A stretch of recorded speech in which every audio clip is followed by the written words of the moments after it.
be more appropriate for that song where it's shaking at the knees. For the panel? I'm just playing. Okay, once again, give it up for our folks that are up here. Thank you guys, thank you. I gotta get my microphone. I got a lot of jobs to do here. All right, so I'm gonna hand the microphone over to Mr. Jones. You just get the one. You don't need two, unless you got a lot more to say. Mr. Woodard, here you go. We'll flip that on for you. Make sure it's on. Okay. So I've got some questions I need to ask you, fellas. Go ahead. Mr. Woodard wants to say something. This is a family.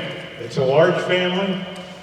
You can go anywhere in the state, tell them you're a firefighter, and the people at the firehouses will talk to you. At this point, they decided to honor some of us that were in it years ago, but I would like to honor some people that were involved in it that haven't been mentioned. If you are married to one of the volunteers, please stand up. These ladies supported the volunteer fire departments.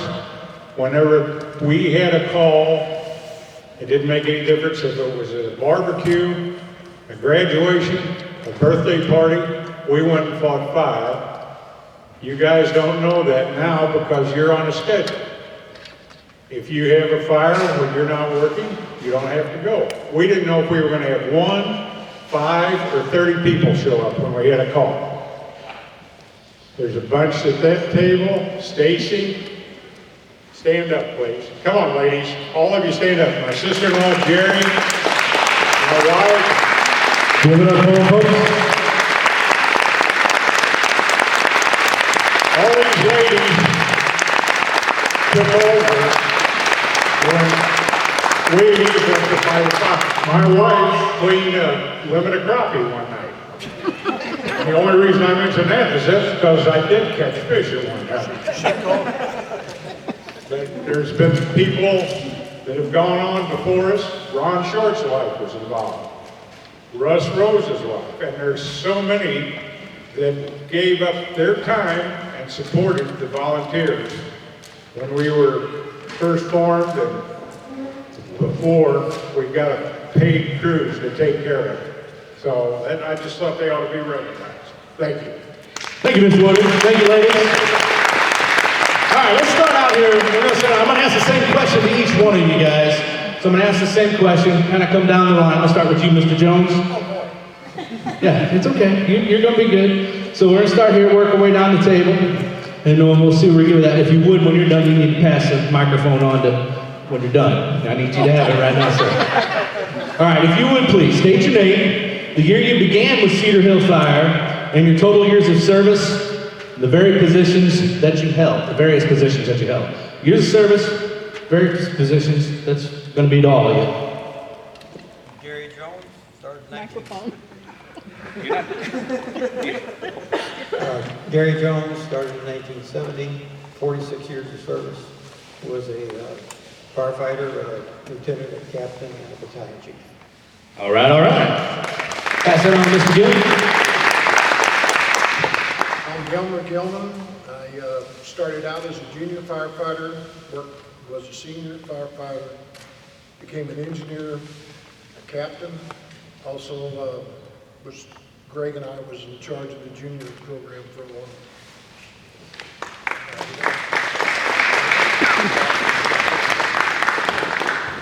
I'm Greg Shuster. Started out as a junior. I started out as a firefighter, a lieutenant, a captain, assistant fire marshal, assistant chief. Got 52 years of service in.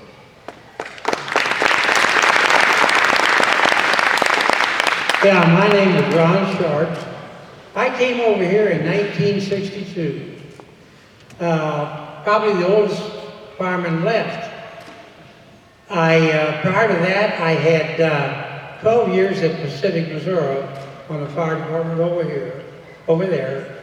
When I came over here, I came on, was appointed captain was also president of the Fire Association, and left in 1971, I think.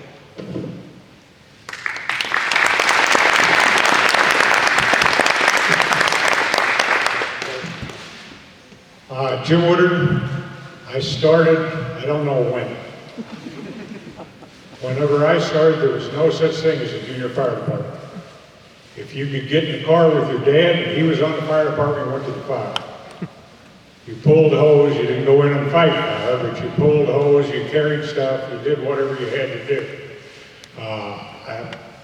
1966, I went in the Air Force. I had been a firefighter up to that time. When I got out of the Air Force, I became assistant chief. Russ Rose was the chief. He appointed me as assistant chief, and I was assistant chief up till, I don't know, whenever Terry Sword, no. I became chief when Russ retired, and then I was chief for a couple of years, and then Terry took over as a full-time chief. Like I say, I don't know how many years I served, but I just went with Dad. So. All right, thank you, sir. All right, next question. We're going to start again with you, Mr. Jones, down on the end. What inspired you to become a firefighter? Short and sweet, Jim Woodard. Okay. Jim Woodard. I refuse to take responsibility for that. Mr. Gillman? Well, for a lot of you who don't know, my uncle was the first fire chief of Cedar Hill. I had a brother that was in the fire department, a brother-in-law that was in the fire department, a brother-in-law that was in the fire department, another brother-in-law, or soon-to-be brother-in-law, in the fire department. My future father-in-law was in the fire department, so I didn't have much choice. I knew Greg when we were kids. He lived next door to my uncle, and we used to play together when we was little, and I knew Greg. Greg's like, come on, get down here, let's do it. So I didn't have much choice. Here I am. All right. You can clap, that's good. We won't clap for that. That's okay. I hung up with a kid named Bill McKay. His dad was a fire chief. And one day he said, "I want to become a fireman." Right, what do you got to do? He said, "Show up." I showed up, never left. So He's still around. He's still around. that's how I got started. I never had any family in the fire service or anything until Bill McKay got me started.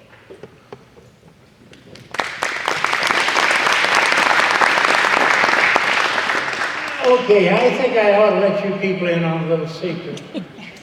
I wasn't here on day one. I got here about 11 years after. But when I came over and got on this department, we never had a fireman. We had farmers, we had carpenters, we had people that worked in stores, we had people that worked in mills. It was on-the-job training is what we got. We had no background in firefighting. I think this fire department was formed to help ourselves and our neighbors. When we had a problem, we didn't have a fire truck, we didn't have anybody to put it out, we all got together. We need to thank these people that started this. You look at all these blue uniforms, warriors came to. But there were people out there that started this just on guts only. We had nothing. But in the short time that I was here, everything was paid for. The schools were paid for. We had, our forefathers here were some of the greatest people in the world. They got Cedar Hill on the map. Thank you. Here, here.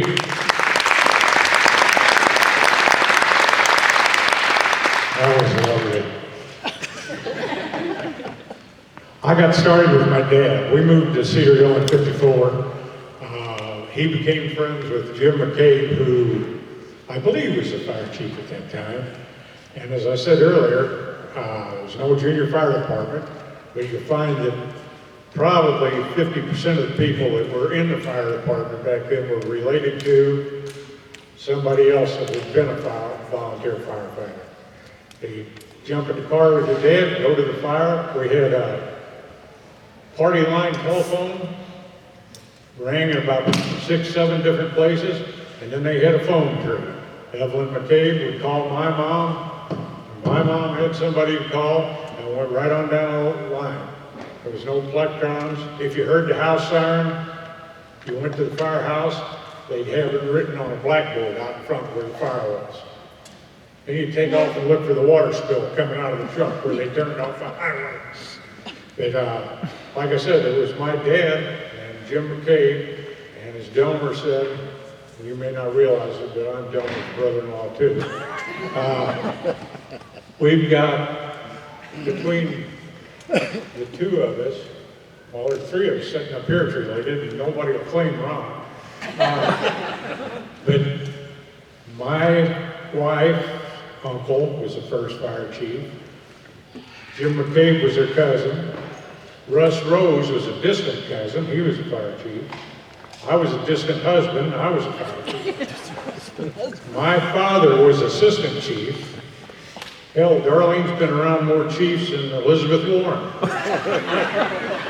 And moving on. Okay. Thank you. Yeah. All right, Mr. Jones, back to you.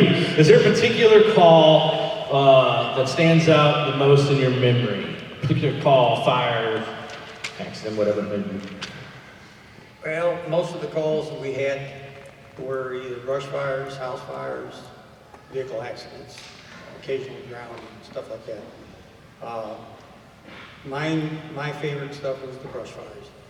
House fire, somebody loses property, they lose pets, they lose other lives and stuff like that. Vehicle accidents, somebody's hurt, there's property damage. The brush fires, the grass comes back greener, kills ticks and chiggers, It was an accomplishment to go and fight a brush fire. One Saturday, I believe it was, we were down at the firehouse, a bunch of us, and we got a call for brush fire on BB, Bob McIntyre's.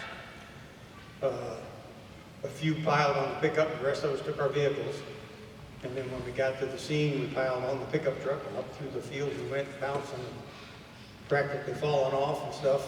It was quite an adrenaline rush to be up there, and then you hit the fire and put it out. That, to me, was the beginning of it for me. All right, thank you. Delmar? Well, there's a couple fires stand out. Casa Jose's does because it was so cold and it was a big structure fire. And a lot of people, a lot of fire districts, a lot of help came and helped us all put it out. We didn't save much. We'd probably been better off if we just left it burn, but we didn't. And another one that stands out in my mind is Cedar Hill Lakes. We had a propane tank levee up there. And we scared everybody to death when that tank blew up. And we were lucky. Nobody got hurt or killed, because that thing was unbelievable what took place. And I got a little story about a brush fire. We were fighting brush fires all day, and we went out on Tom Frost Road, had one out there, and it got to be about 2 o'clock in the morning, and breakfast was running pretty thin. And I don't remember who was riding with me, and I had the Jeep. So in front of, at the end of Tom Frost Road there, at Highway Y, there was a big oak tree. And I pulled up to the oak tree and told whoever was riding with me to run into Joe Mama's and get a couple hamburgers and orders of fries. And I popped the hood up on the Jeep, made it look like we was having some kind of trouble. Everybody coming by saying, "You all right?" "Oh yeah, I got it taken care of. Don't worry, I got it all taken care of." Because they didn't want us driving a Jeep up in front of Joe Mama's and getting out and going in looking like we're fire departments sitting there drinking beer. So whoever it was, I gave them the money and they jumped in the Jeep and we put the hood down and we choked them down, come back to Cedar Hill. Before we got to Cedar Hill, we got dispatched out on another call. All right, thanks, Chief Schuster? Must be something about that heat. Me and Clifford was out on a brush fire down Ridgewoods. We went out to the pucker brush, and I guess before gas line moves, well, we pulled into ditch, you got to looking, or we popped the hood first, now it's underneath, so we got into a ditch, took it, got it finally fixed, put the hood down, but forgot one thing. We forgot to latch it. Well, one time when Clifford hit third gear, here come the hood. Here comes the siren. And it was cold out. Wasn't it, Clifford? So the windshield all shattered. Couldn't see very good. Clifford stopped, used his number 10 boot, pushed it out, we threw it in the road ditch and drove home. That was one. Then we had a fire out here off of Highway B. One of those days when it was warm, storm come through, it was turning cold, 2-story house. We hit a 35-foot ladder up, and Andy climbed up to the top of it. We accused him of putting fingerprints in the roof, it was so steep up there. When we got done, this 35-foot ladder, start to take it down, and why we done what we done, I'll never know. Stood it up, we all kind of let loose, that 35-foot ladder, straight up. So we all pulled it out of the mud. It was one rung down in the mud. And at the end of it, the orange ball glove that we used to have on the end of it, so you wouldn't run into it, was still on the ladder. Couldn't believe that one. Had a lot of different fires I've been to, good ones and bad ones. But there's a few. Thank you, Chief. Ron? Well, you know, back when I was with the fire department and fighting fires, probably 75% of them were brush fires. And I remember one in particular over off of Lynch Road, back in the Bark Hills. I don't know whether you people have ever been over there, but it's deep. It's very deep. And the fire started in the afternoon, late afternoon. I think Pacific answered the call as well as we did. We took one side of the fire, they took the other. Now this is prior cell phones. Forget about cell phones. We didn't even know what the heck that was. But we took off on this fire, and it had got a good start on us. And we fought fire, and we fought fire, and we fought fire. It got dark, and we fought fire. Finally, we got around to the head of it, and we met Pacific, and we got it cut off. And we got the fire stopped. And then we said, now what the hell do we do? It's dark. We don't have a flashlight. We don't have anything. The trucks, well, when you're fighting fire, you don't know whether it's 100 yards or a mile and a half. We had to follow the burn line back to the road, hoping the guy with the truck didn't go home. But we made it. We made it. One other little instance, and I'll make it quick. We had a fire at Morris Mill at a clubhouse. And it was not burning hot, but it was burning pretty warm. And Bob Mathis and I were going to go in the back entrance. Bob was lucky enough he got there. I think we only had 4 raincoats and 4 helmets. He was lucky enough he got one. I didn't have one. Were they shiny helmets? So I was going to drag him up. I was going to drag hose, he was going to take it. He hit the first step of the back porch, and it was a little built-on back porch, and there was an explosion. He came back, knocked me down. We both went down. Found out later there was a chainsaw or maybe a gallon of gasoline there that exploded. Luckily, Bob had the protection, and I had Bob for my protection. We made it all right. Thank you, sir. Jim? Well, if you don't mind, I got a couple. One of them was mutual aid. During the day, 90% of the department was volunteers. They were working in St. Louis or other places. Clubhouse fire down on Big River off Burnsville Road. I got down there and it was cooking.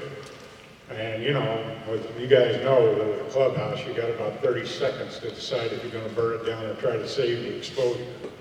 So I called for second alarm on it. Well, second alarm meant mutual aid from High Ridge.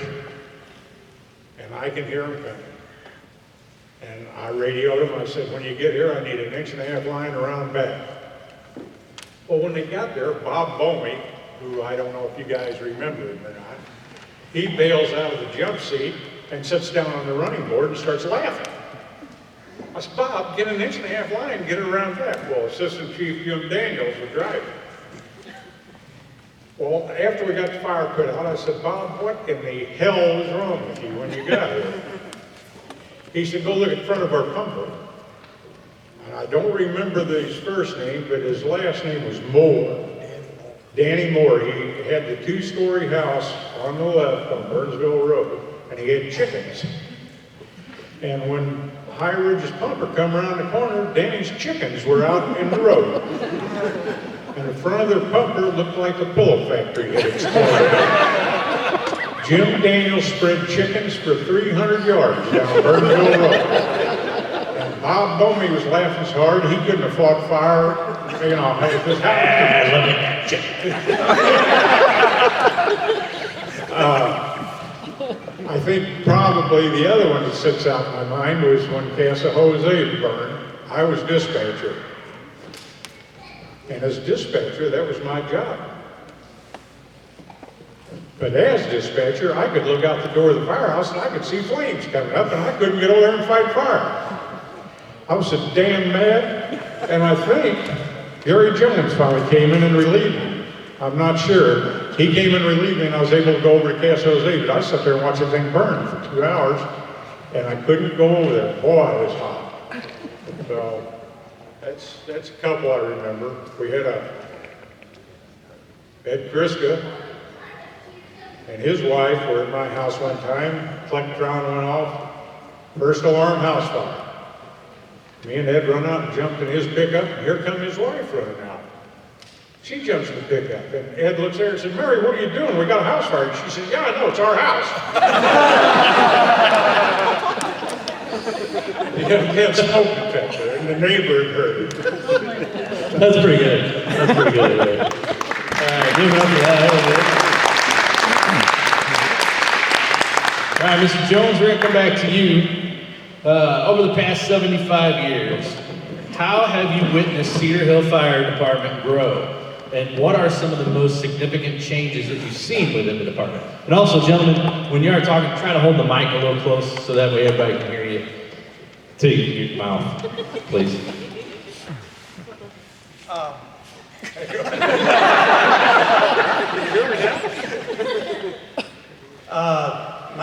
This is for the advice, right? You're good. Go ahead. No? No. I'm sorry. This was the 75 years. Over the 75 years, how have you seen it grow and what have you seen change?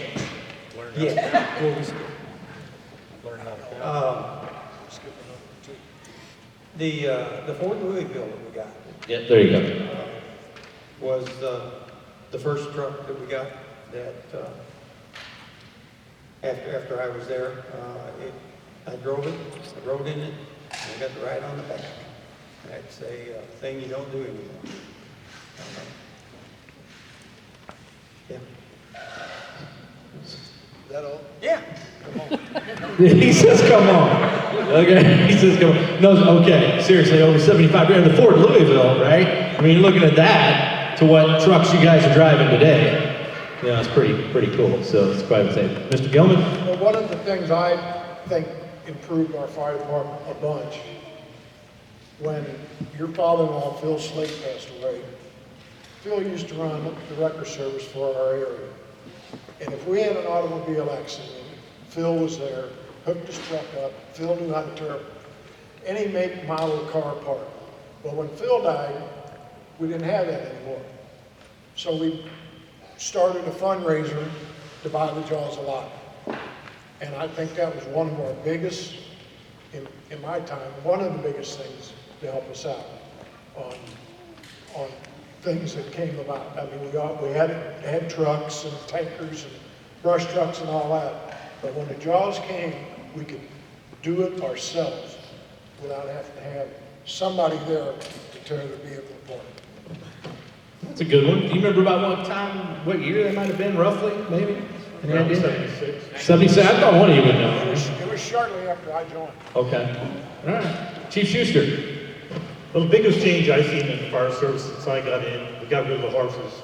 I figured somebody bring it up, so I thought I would. So it's our turnout gear.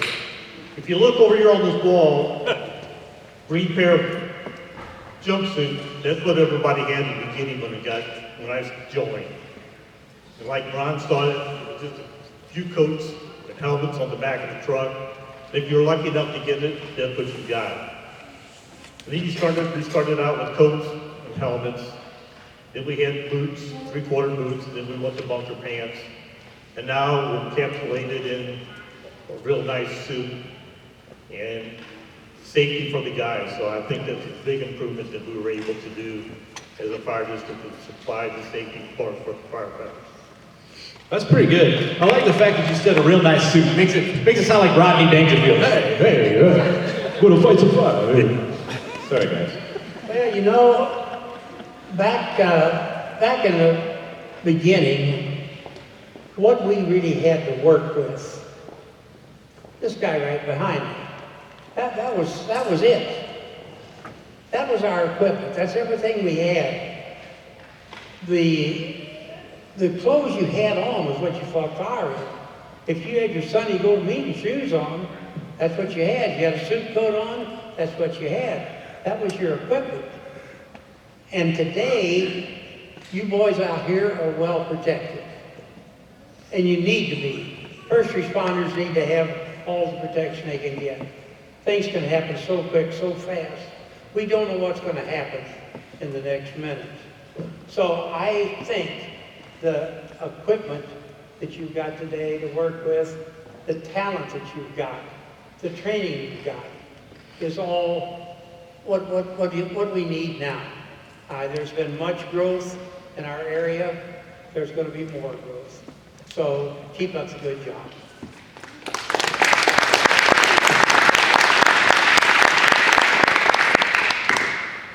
In my opinion, mainly what has changed since the department started is training. I don't know, you had a young gentleman that had, what, 900 hours training this year?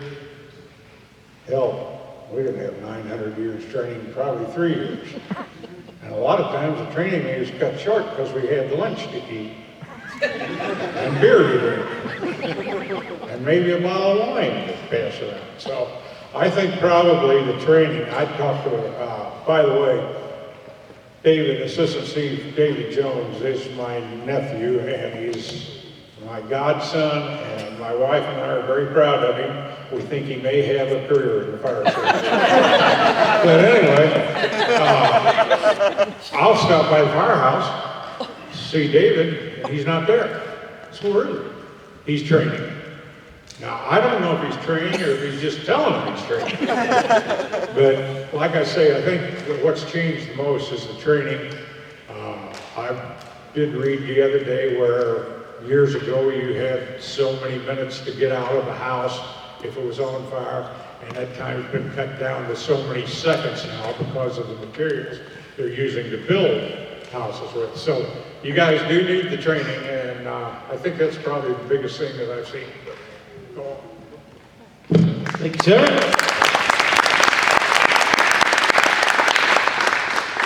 All right, we're going to move on to number 8 here for you gentlemen on your sheets there. What has made Cedar Hill Fire Department so special to you throughout your years of service? Gary, we'll start with you. What has made this place so special, other than most of y'all being related? I joke, obviously. I did not know we were that far south. Joking again. Please, Gary, take it away.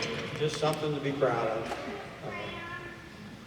Put a lot of years in, and had a lot of fun, a lot of hard times. Yeah, just a lot of camaraderie. Well, when you were a member of Cedar Hill Fire Department, you were somebody. You helped people in your neighborhood, whether you knew them or not. Had an automobile accident, had no idea. You were there to help. And that meant something to me. Well, Cedar Fire Department was one big family. Yes, we fought with each other, argued with each other, but at the end of the day, we all come together as one. It always has. When the chips are down, we pick it up and we get the job done. I can remember Russ Rose saying years ago, he was glad we had a fire because maybe the bitch will quit. And then he changed it at all. Well, you know, I got to go back to the beginning. And like I told you, we didn't have a firefighter in Cedar Hill.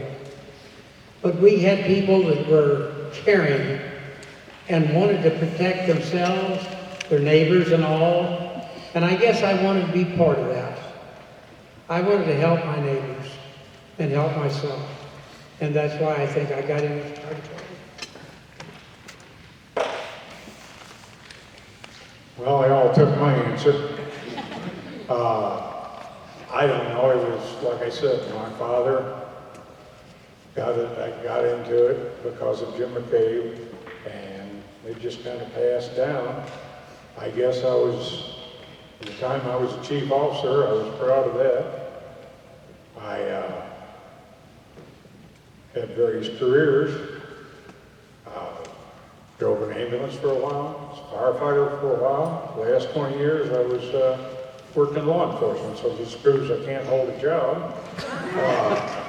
But anyway, if you go to the firehouse, sometimes there wasn't even a meeting, but there'd be 6 or 7 guys down there. We had an old pool table, we'd be shooting pool.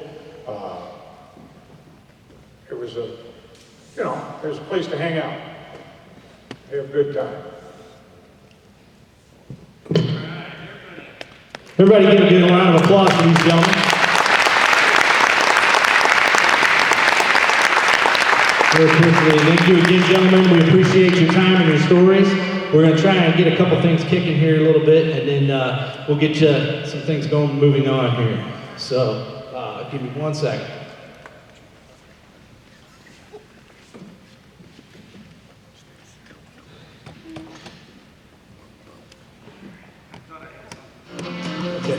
All right, you guys can head on back. Everybody give it up for Mr. Gary Jones.